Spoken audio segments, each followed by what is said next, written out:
This is a 4-inch HDMI monitor in the shape of everyone's favorite classic television, the Sony Trinitron.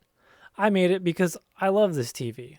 To be specific, this tiny screen is almost a faithful replica of the Wega series Sony televisions. The use case for this is kind of gimmicky. Say maybe it's a third or fourth auxiliary screen for your PC or Mac. Maybe just to watch a movie guilt-free while you're deep in spreadsheets, display your music playlists, or just monitor a web chat or whatever nonsensical resource management thing you want to display. It's a monitor, just tiny and impractical. At the core of this chunky 3D printed case is a 4-inch display typically used for portable Raspberry Pi projects.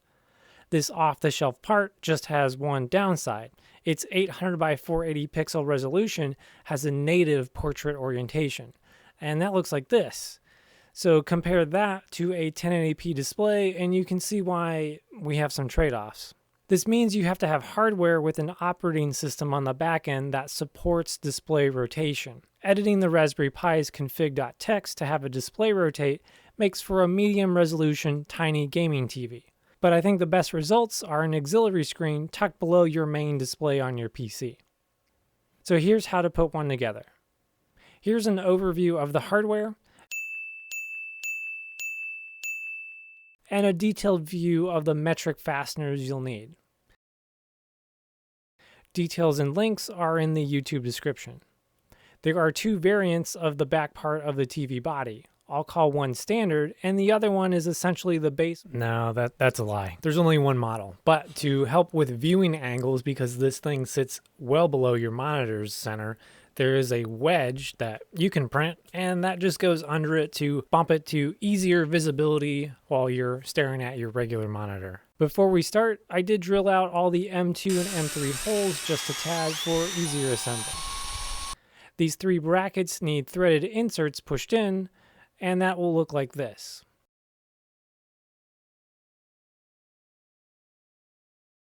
The 4-inch screen is a resistive touchscreen, which we're not using. So to increase viewing clarity, I removed the outer touch matrix. I'm pretty certain the bottom matrix is bonded to the glass, so I'll just leave that alone.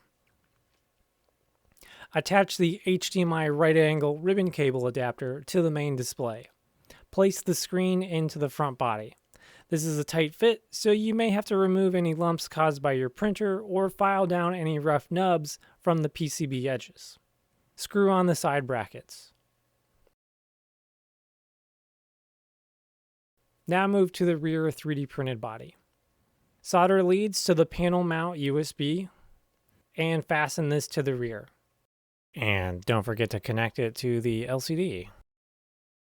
Feature Ryan here. I added a on-off power switch to this tiny display because this screen does not have a standby state. If you put your PC to sleep, you can just turn the monitor off to avoid having this blue idle screen.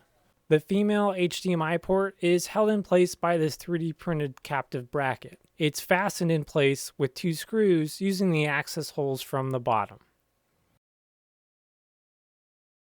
Attach both halves with the long M3 screws and you're done. You can power this screen from a standard USB port. Current draw is around 210 milliamps. Let me know in the comments how you plan to use this screen. And if you like this project, I have a few fully assembled tiny monitors on my Tindy store page.